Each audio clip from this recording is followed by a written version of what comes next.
Hello, Internet. Just waiting here. Did an impromptu live video. See if anybody is free and not doing anything on a Friday night. Wants to sit in here and hang out and hear some thoughts that I might have. So we'll sit here a few minutes, see if anything happens.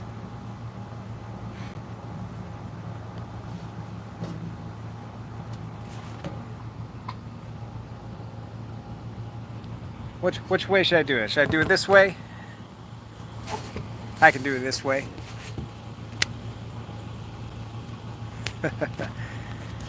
How you doing, Gerbs?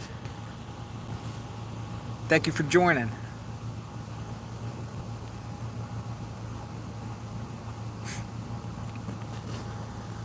My topic for the day was different kinds of knife people. Grogs. Don't get in trouble.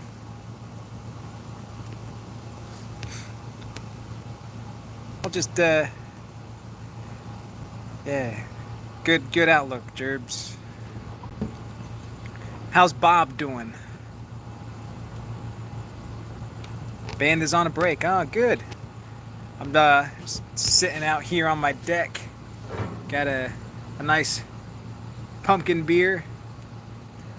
That's the fall is my favorite time of year for this type of stuff. Pumpkin beers and Oktoberfests.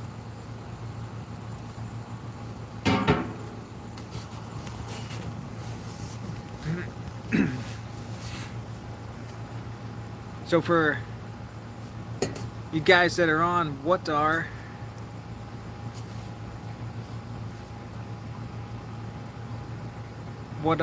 your thoughts on if there are different types of knife people out there?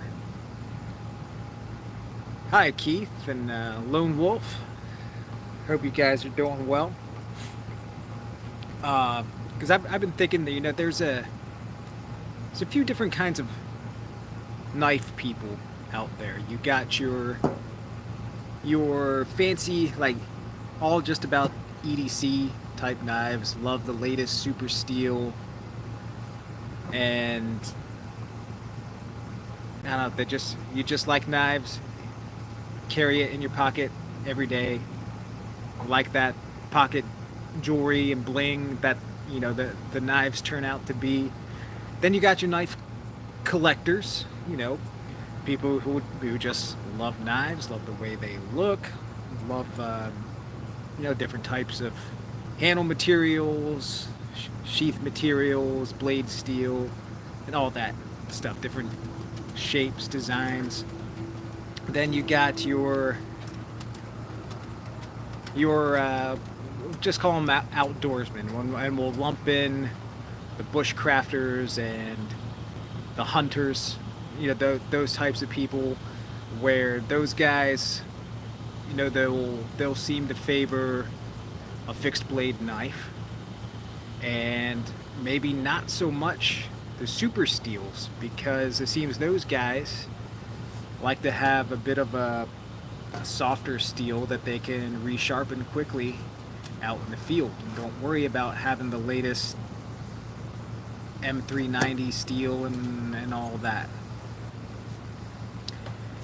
What else? Are there any other different kinds of knife people?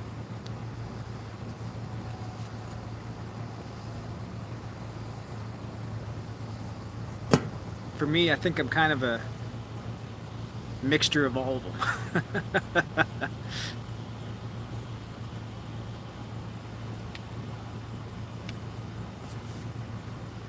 Yeah.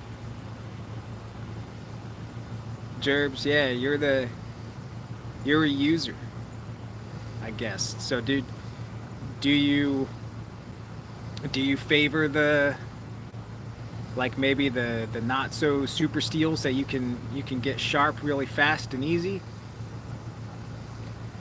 Buck knives people, they They vary too. You know, there's some that kind of, well, Buck specializes in like hunting knives, and they make them in 420 HC steel, which is their standard grade, and that's what it seems a lot of the hunters and outdoorsmen favor because they can sharpen it very quickly. Like if it gets dull when you're in the middle of processing, some large game, you can pull out a pocket sharpener or even a rock from the stream nearby and sharpen that 420 HC. Whereas you have the S30V, you might not be able to do that unless you bring a diamond stone sharpener with you. Say like the Work Sharp field sharpener. You would need something like that probably to sharpen the S30V type steel that Buck has. Yeah, Lone Wolf, I'm kind of with you there. The 420 HC, it's fine for me. The Buck stuff, even Gerber, I had no issues with.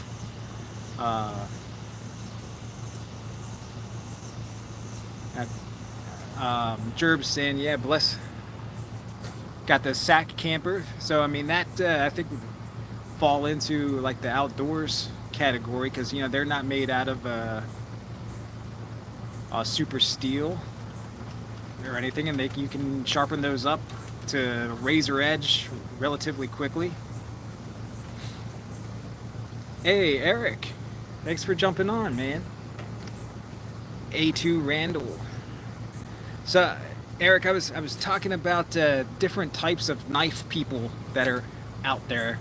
I was saying you have the EDC crowd that's into the latest and greatest super steel and some kind of fancy pocket hardware and titanium and all that. Then you have like your knife collectors who collect a bit of everything, and you collect those knives and may or may not use those knives. Then you've got the outdoors guys, like the guys who are into bushcraft and hunters, and a lot of those guys don't seem to like the latest and greatest super steels. They'll stick with a 1095 or a 420 HC, something that's very easy to resharpen out there. Captain Electro, what's going on?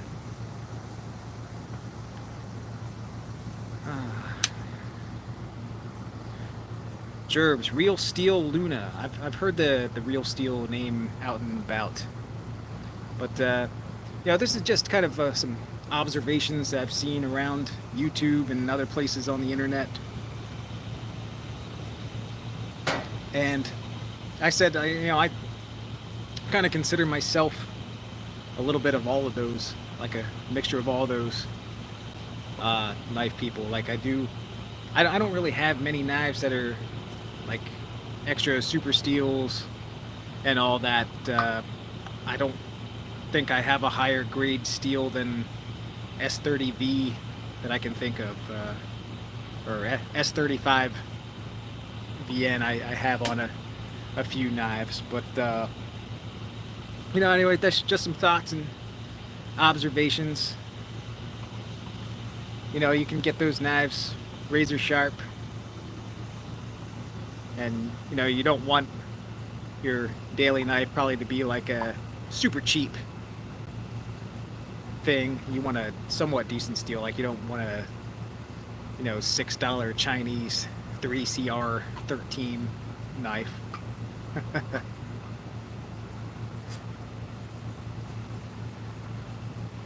Oh man, Jerbs, I sorry to hear that on all aspects of what you mentioned there. No good that you didn't have a good man at your house there, and sorry that you don't or are not able to appreciate the Buck brand because of that. I really like the Buck brand. Hey, Camo Campa, saying, I love the Buck brand and what they stand for. They make great knives in America. But I'm not somebody who has to own and collect every latest and greatest model that they make. Like I like the 110, I like the 119, I like my Sprint Pro that I have, and yeah, I have a few different versions of the Buck Model 110. That new 110 Sport model that they came out with this year, I think it's a great knife. It's got a nice S30V steel. It's got the micarta handles, and they lighten the weight a bit with aluminum frame and bolsters instead of brass. So it cuts. I think it cuts the weight about in half. I think Buck 110 is a 7 to 8 ounce knife, and I think this Pro is 4.5 ounces. So they did a good job with that. Thumb stud is it's okay. In one of the videos I did on it, I did 2 videos. One was like an initial review, and then I did a follow up. That I wish they had the thumb stud on the top, like a thumb disc, like what Emerson designs do. I think that would make it better, because the Buck 110 is not a very wide blade. It's real narrow, so that thumb stud really gets in the way a little bit on that 110 Pro. See, Operational Hardware Eric there got Spartan blades. Yeah, I don't own any of those. I see them around, and they look like they make fantastic stuff. I think Grugs here at Legion Tactical has 2 or 3 of those. But I did bring a few knives just out here to talk about a little bit. I got this as a birthday gift. This is the Kershaw Emerson CQC 6. It's got a nice blade shape. I think it's about a 3.25 inch blade length. It's made of D2 steel, made in China. All those Kershaw Emersons are Chinese made, but you know, they're nice knives. I think Kershaw's decently respected in the kind of budget Chinese knives made realm, and these are nice. It still has the Emerson Wave feature, so if somebody doesn't want to spend $250 on a Emerson knife, they can try out the Wave on a $40 to $50 knife. Yeah, Jerps, this is the Wave. This is what would catch on your pocket and fling this knife open. So it's neat. So Kershaw model numbers don't match up with the Emerson model numbers. Like the Emerson CQC6 doesn't really look like this at all. They're Tanto blades, and they're only custom made by Ernie Emerson. He has never put those knives into a production line. He just custom makes them, and he sells them for probably $800, and he doesn't make that many of them. So secondary market, you can expect to pay $3,000 to $5,000 for that knife. It's pretty crazy. Camo Campa's got the Buck 120. That's one. I wouldn't mind having a Buck 120. I have the 119 and their regular 420 HC in the black phenolic, they call it, handle material. It's plastic. But I would like to get the 119 Pro at some point. It's got the S35 VN steel, and what attracts it to me is the handle. It's made out of a green micarta. I think that gives it a nice upgrade on the handle grip. I just like the way micarta feels. What else do I got here? I got this knife I got a while ago, then I kind of forgot about it. It's a Gerber. It's a Chinese made one. They call it the Downwind Drop Point. But the sheath is made out of waxed canvas, and I thought that was pretty cool. It's definitely a little different, and the blade shape's real nice. think it's about a 4.5-inch blade, and G10 handle scales there. It's made of 7CR13, which typically I would try to stay away from, but I don't know. Was able to get this, and I just like the blade shape and then design. It's got that nice thumb jimping there. It's not super thick, maybe 1/8 of an inch. Nice wide blade, but you know, good camp hunt outdoors knife here. That, you know, the 7CR17 steel. You know, it's softer, easy to sharpen. You know, Gerbs, I'm not going to claim that I have a fire right here, but I do have a citronella candle that I'm sure is giving me a nice glowy face here. That's my fire for tonight, just keeping away the mosquitoes. Another knife I brought out just to hang out, the Sog Tomcat 3.0. I think this is probably one of the best folding knives that Sog has ever made. They discontinued these a couple years ago. It's a real shame that they did. They originally made the Sog Tomcat back in the 80s. I think 1987 or 88. They first came out as a lockback. A little bit different blade shape. The blade shape had more of like the humps, like the Sog, like Bowie combat knife. But this one has a real cool blade shape.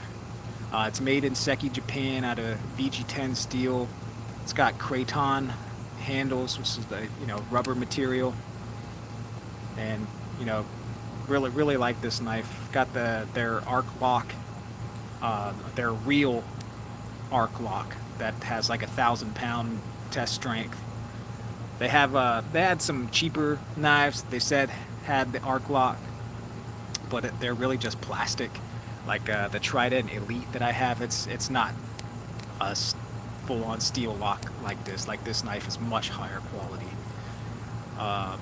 and real comfy handle grip there as well. You can grip like this, that, and it's VG10 steel, which is decent stuff. Not a super steel, I don't think, by you know, today's standards, but it's a good steel and great knife. If you can find one of these at a decent price, and you know, definitely get one of these. They're nice. Yeah, Eric, I'd love to get up to one of those shows again. I think I liked the Hallowed Ground Facebook page to see, you know, if there's more shows coming up. I think there was one this summer that I saw that they posted about, but I wasn't able to make it up.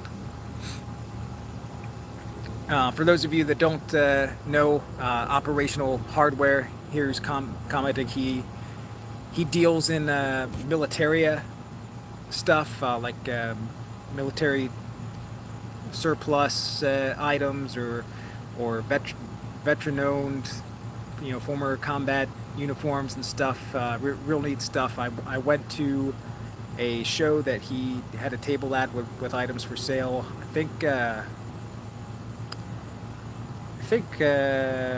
gosh, I think it was last November. It's been a long time now that I was there, but it was neat seeing all this old military stuff. Hey, Scabs, how are you, man?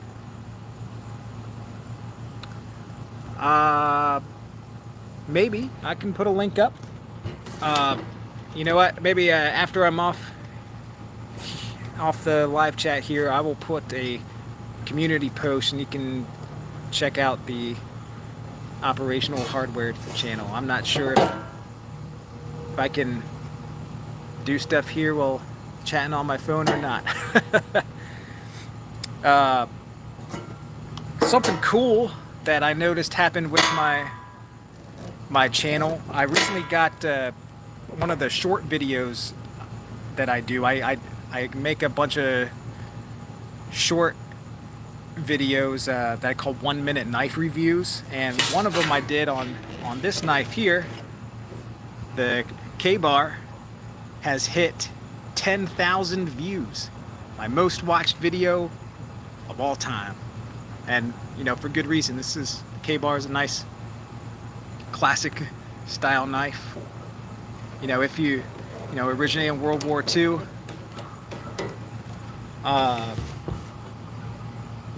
You know, if you're looking for a World War II vintage, maybe Eric from Operational Hardware can get you hooked up. But yeah, I just noticed that today. I was looking around my channel studio app and noticed, whoa, 10,000 views. Yeah, so it's great. Yeah, Nikki. Yeah, where are you located in Virginia? I'm up in Northern Virginia, Prince William County. I know most other Virginians don't like us up here in the north because people are too liberal. But you know, the K-bar, you know, it's another one of those knives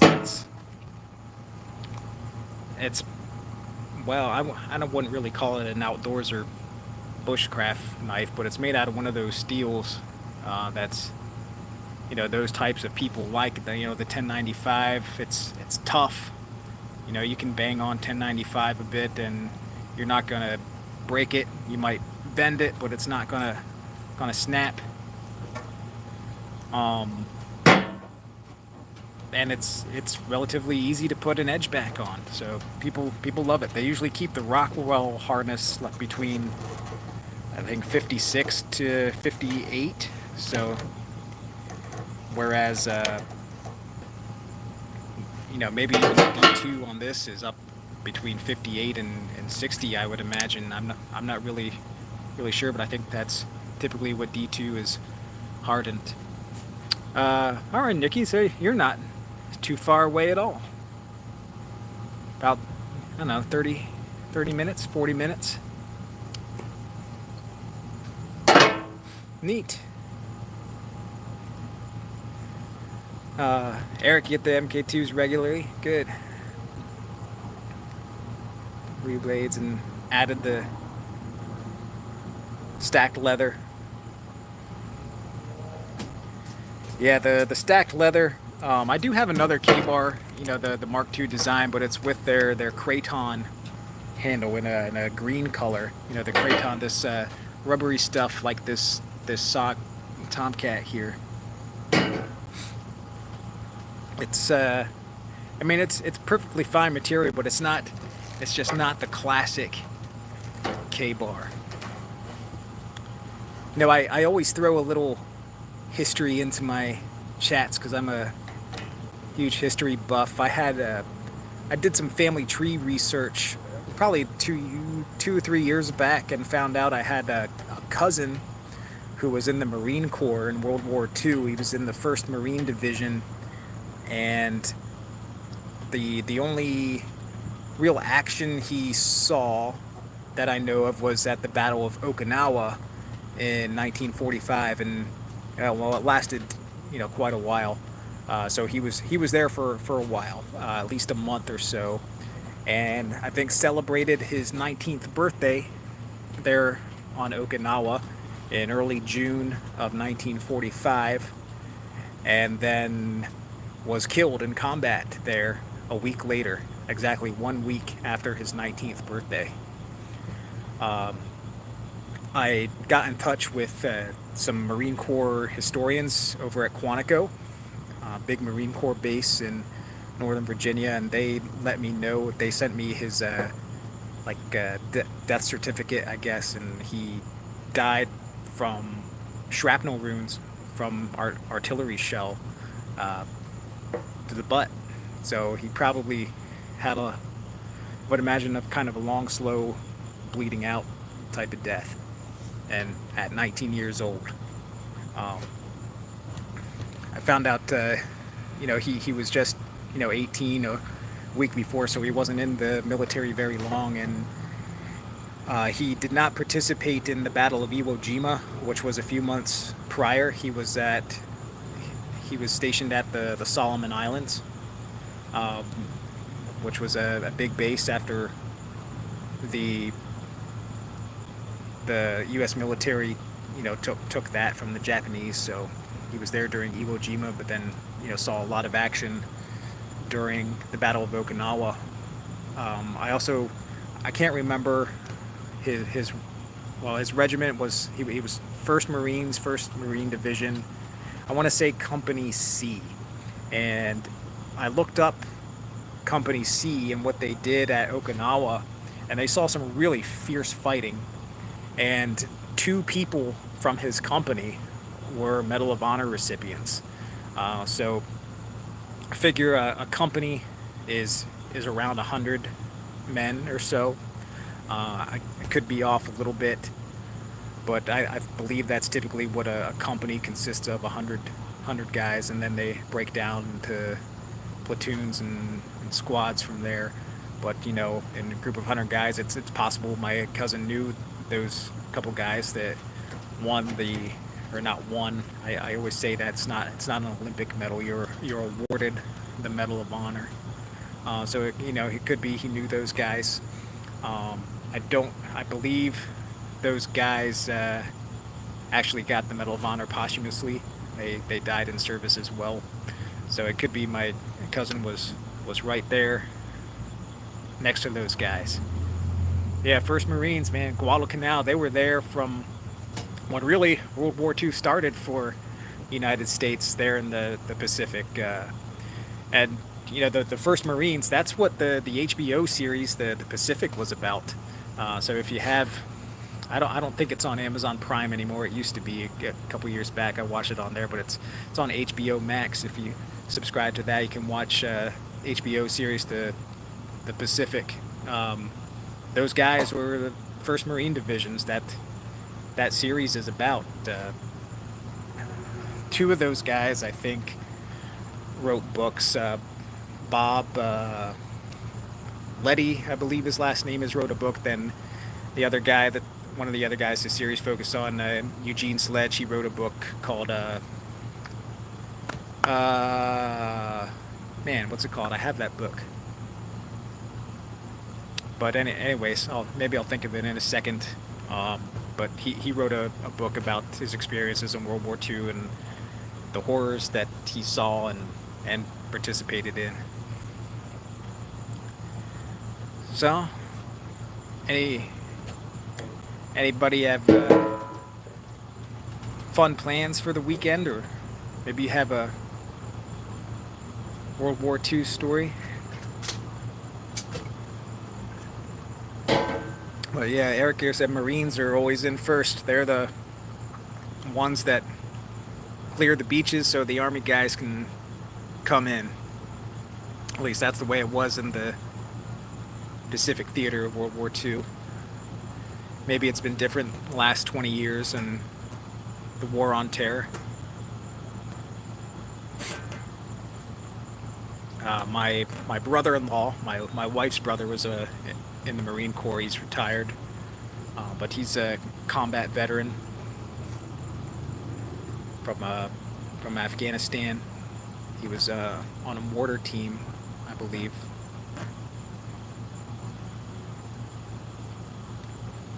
Do we have any veterans here in the chat?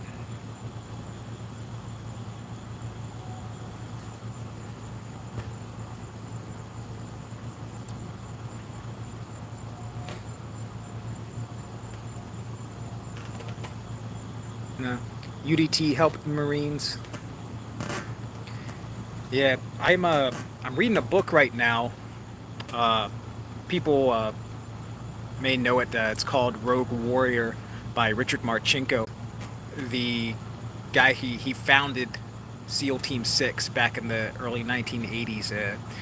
And in the book he talks about he was UDT when he joined the Navy back in the very early 1960s. And then he talks about going to SEAL training. So he So it seems like UDT is like the fathers of the Navy SEALs, but it seems like from reading this book they were actually two separate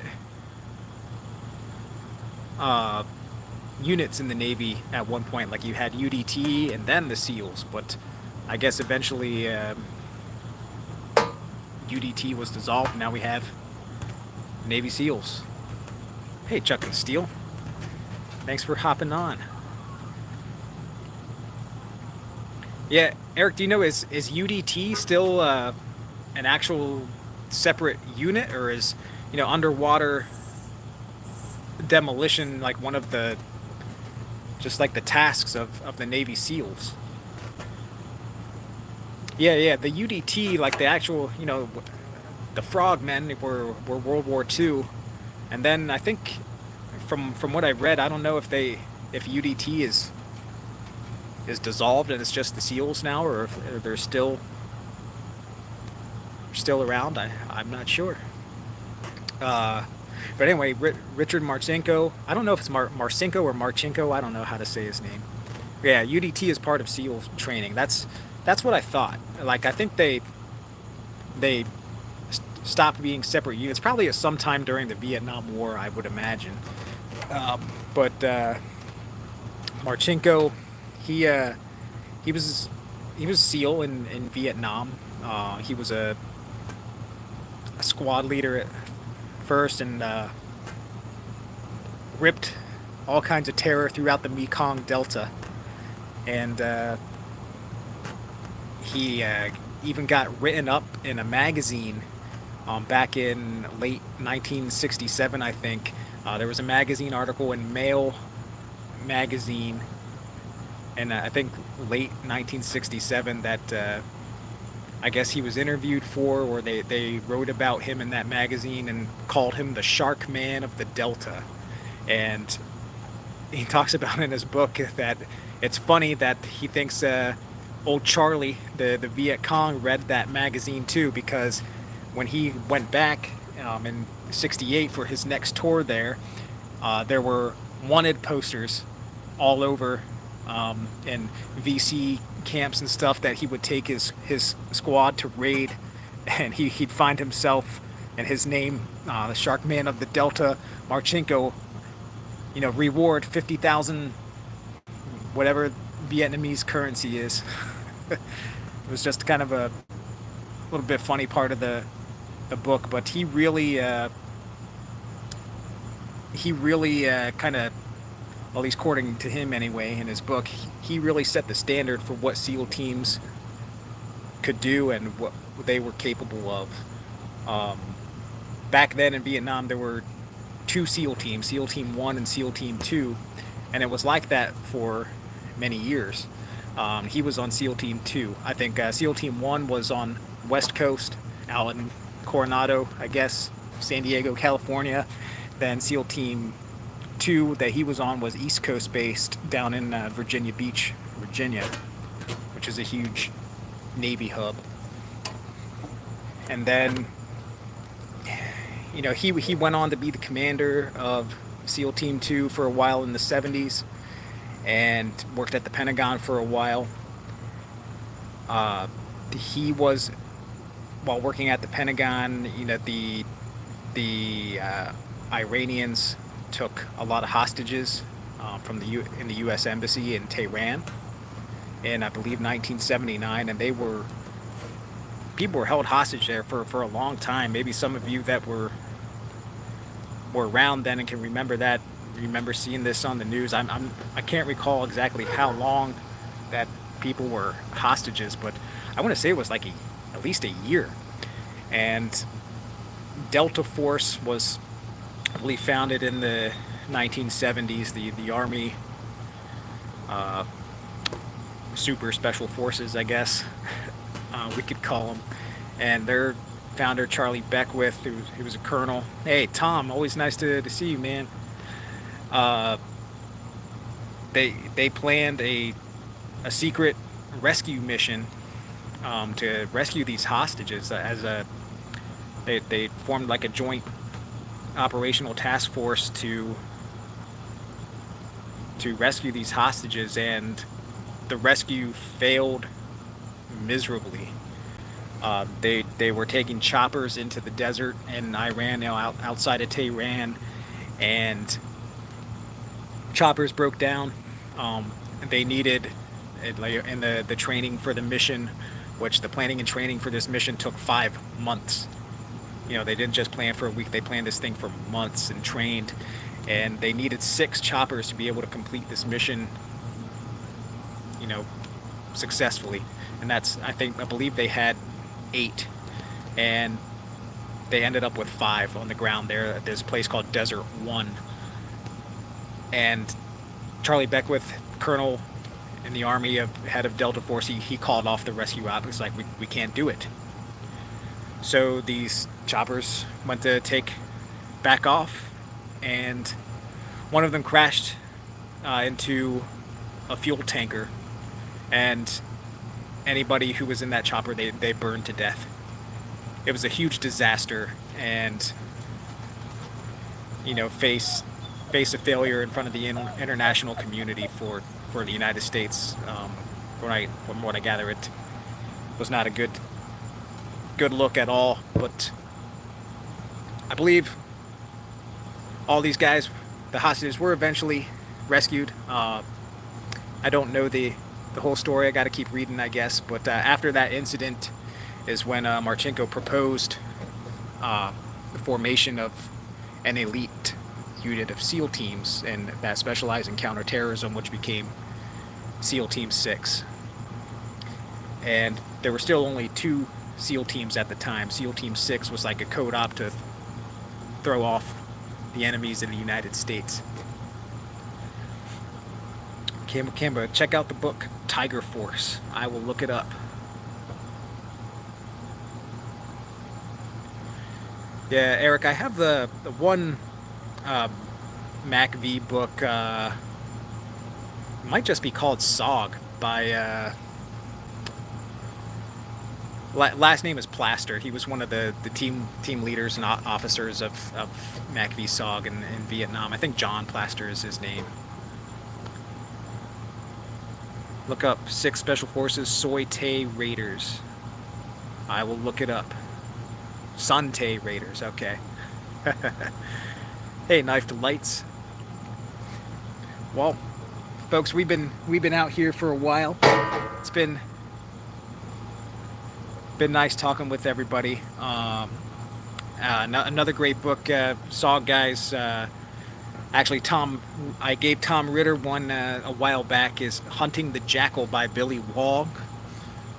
It's an awesome book. He was a MacV Sog guy in Vietnam.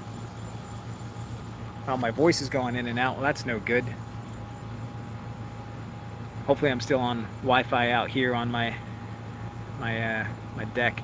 But Billy Wog, he was a Sog guy, early Special Forces. Then he later became a CIA contractor and hunted down this terrorist named the Jackal, and even spied on Osama bin Laden a bit. So check that out too. But anyways, have a great night, everybody. Thank you for joining, and nice chatting with you all. Have a great weekend. Until next time.